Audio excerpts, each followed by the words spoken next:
Yeah. Hey, Shannon, good morning again. You know, in a typical hurricane, you can always tell when the storm's coming at you, when it's passing you, and when it's by you. It's always from the southeast, then the east, then the north, and decidedly now these winds are from the southwest, and really just the remaining bands of what is now Tropical Storm Irma moving here through central Florida. Jacksonville's a big deal. It's going to be a big deal for some time with this record-setting flooding that's already now and will not yet crest until 2 o'clock this afternoon. That's when high tide hits on the St. Johns River in Jacksonville. That's going to be a big deal throughout the day, and also the Florida Keys. What will the damage be in the end as you look at the string of islands in US 1 that runs out? You heard Adam Housley 20 minutes ago talking about the end of the line essentially in Marathon Key. At least part of that road has been blown out, and we await to get a full damage assessment down there. One person who's about to see it firsthand is with me now, and that's the Florida Democratic Senator Bill Nelson by telephone. Sir, and good morning to you. Good morning. What a morning. Yeah. Yes, indeed, sir. We spoke 14 hours ago. I know you're still in Orlando. I want our viewers to know you're about to get on board a U.S. Coast Guard helicopter. You're going to go down to Miami, pick up Senator Marco Rubio. You fly together to Key West, Florida, sir. What have you been told about the damage in Key West now? It is what you would expect with about 120-mile-an-hour wind. But the Keys, you know, those are conchs, Florida conchs. They're accustomed to wind. They're tough. The great news was that most of them evacuated. There were only about 10,000 people left in the whole island chain. Most of the emergency personnel had moved up to the northernmost key, Key Largo. So they're all getting back down the road now, back in. Oh, you're going to get a first-hand account, sir, and we'll talk to you later today and see what you find out there, and waiting on some of the images and aerials, which I know they're going to be stunning, and our viewers are waiting for them as well. Throughout the rest of the state, sir, whether locally here in Orlando or up in Jacksonville, what information are you getting about what Florida needs right now? Florida's going to need a lot of debris removal. We are fortunate to have beautiful trees, and a lot of those trees have toppled over, and thus places are without power. The integrity of the dike on Lake Okeechobee is fine. They've lost power out there. One of Florida Power Line lights, main lines snapped.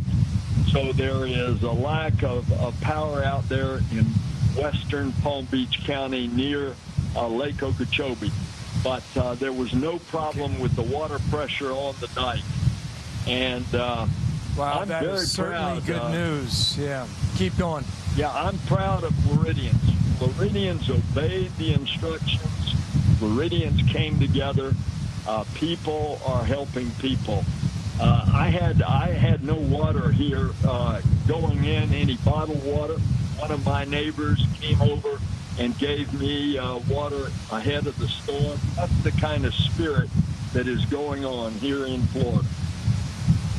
Well, listen, we have complimented the patience and the kindness of Floridians since the moment we arrived here, so I can echo that sentiment. Sir, with regard to Naples, they told us last hour they did not take a direct hit. The eye, in fact, passed over Naples at a time when the storm was pushing the Gulf of Mexico away from the city, which seems like a stroke of luck, or perhaps a Mother Nature miracle for the people of Naples. However, Marco Island, just to the southeast, he said it's not accessible.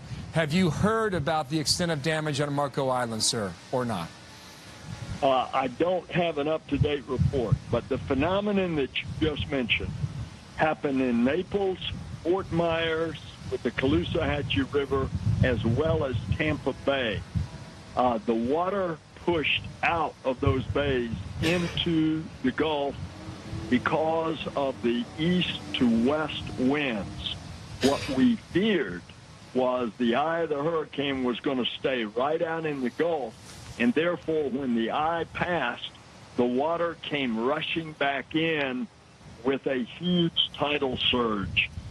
Fortunately, that did not happen. The eye moved on to land somewhere around just before Fort Myers and then stayed over land all the way up in between Orlando and Tampa before taking a more north-northwest direction. Now, you mentioned Jacksonville. That's an interesting phenomenon.